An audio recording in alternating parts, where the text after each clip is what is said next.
All right, you guys got the Friday designations. Go ahead and open it up for questions. Yeah, we've talked to you about quarterback play and turnover margin over the years. Yeah. We haven't had a chance to ask you about Gidget, the woolly monkey. Oh, yeah, that was a little bit interesting. That's a real story. I actually have pictures to prove that. Yeah, but it was, they asked me about what my Christmas gift was. That year we'd gone down to my grandparents'. They had a home down in Marathon Key in Florida. And so on the way back up from that, we happened to stop at a pet store. In those days, that was all legal. It was above board. I don't think they're selling too many of those things now. But, yeah, she was actually a great pet. And it was, as I look back at it, very unusual, for today's world. How old were you? I was probably about 11 or 12, yeah. And we got her as a real small baby, and so she was very, very friendly. Christmas gift? Yeah. Well, we were down in Florida for Christmas, so it was. How long did she? I think she was around for about 3 years.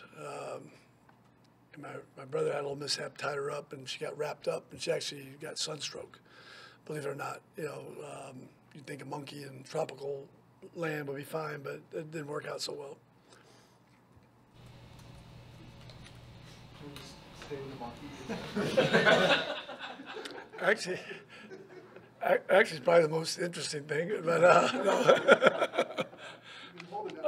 no, we can move on. Ask a football question. Yeah, you can ask a football question, Larry. Appreciate you rescuing me. Yeah. Adrian Amos is a guy Yeah. playing well early in the season, gets hurt. Yeah. What's the key for a young player to pick up where he left off after he's out for a little while with an injury like that? I think it's always difficult. I think there's nothing, like playing the game, and whenever you can miss some time, sometimes it varies. Some guys need to practice to play well. I think Adrian's a student of the game. He's pretty locked into our system, so he has some background, in the system and everything. So, we're hoping this week he can, make that transition fairly easily. For a rookie like Adam going through an injury like he has right now, how do you coach him up in terms of not maybe pushing it too fast to try to get back out on the field? Because I'm sure as a rookie he wants to be out there. Yeah, it's a fine line. There's different analogies we use as far as pushing it, and yet, not going over the edge. So it's, in particular for young players, just kind of how to learn how to deal with that pain. And I think Adam's done a good job. We've, kept him on the practice field, and just kind of really taking it day to day. And I know he feels way better this week than he did this time a week ago, even putting it week to week. So it's something that guys learn if they're not used to, and, the further their career extends, the more they get used to it. John, you played the 2008 Lions, who ended up finishing the season 0-16. You remember much about that game? You were Carolina. Not really. That's going back a little bit too far. Kind of vaguely. I know the last real game I remember was even before that. I think it was 2000. When I was with the Giants, they whipped us pretty good. And then I think we went on and won 6 straight. I can remember standing in that stadium after that game thinking, geez, this could be a long rest of the season. And actually we turned it around, got home field advantage, and that was the year we went to the Super Bowl with the Giants. Watching the tape and showing themselves, how do you keep this team from putting its mind on that winless opponent thing? It's very similar to a lot of different weeks. Been in big games. We played a 13-0 team once, and we were probably 5-5 or something at that time. It's not making as big a deal listening to the noise on the outside. I mean, it truly is you don't look at the record, you look at the tape, and it's more about us and not about them. As far as us, everybody doing their job and executing well. So that's where you want the focus to be. On Sunday's Christmas Eve, neither team's got a great record. Right. If you do have a somewhat empty stadium, do you try to do things to create buzz for yourselves? No, I think. Momentum, anything like that? No, I think again back to whether it's the record, their record, our record, all that stuff really has no bearing. I think people on the outside try to make it that way, but these guys are all professionals. They do this for a living. I think we're winding down the 17 season. Their focus is more on, finishing, performing well. They're not going to get a chance to do this with this group of people. That's just the nature of our game. Talking about their teammates. So I think it is Christmas Eve. Most of these guys carry games with them. What I mean, I think they'd feel a lot better, on Christmas Day after a W than after the alternative.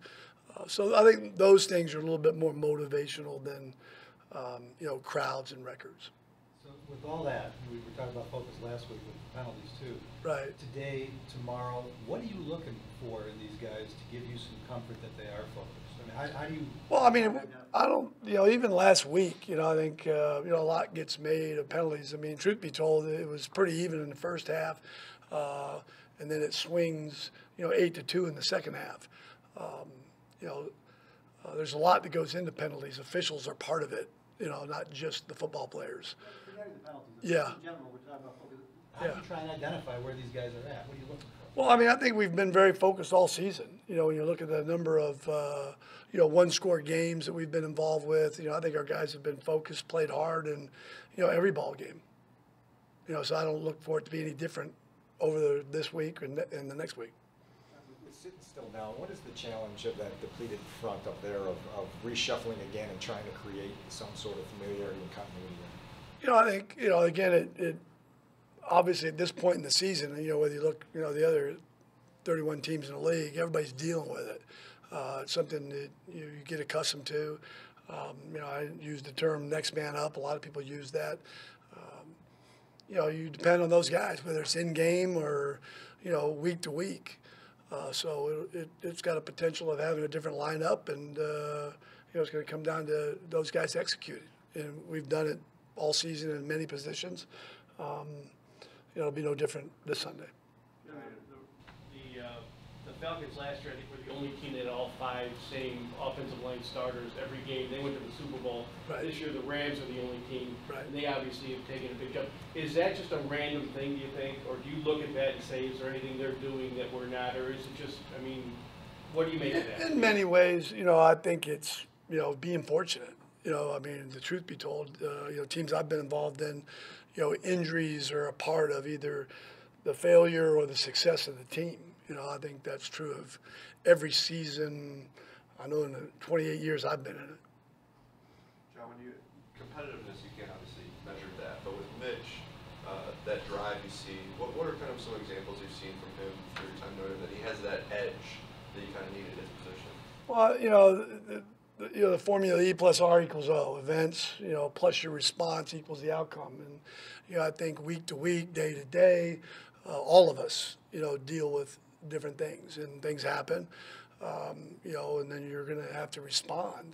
And so I just liked his response. He, again, it's hard to go through life or football season without making mistakes, but you try to eliminate making the same mistakes. And I've just been very impressed on, how he's handled that. I think it's about anything. Gidget happened to like grapes, so, I think without going through her whole diet, it's, we're reaching pretty low here. That was my uncle's pet, Oscar the ocelot. Yeah. She was like a pet, yeah. She went for walks. I don't know what monkeys do. Well, they I have to ask. Who came up with Gidget? Who named her? my mom. Yeah. Obviously, she was a female monkey. All right, guys. Are there leashes for monkeys? Yes.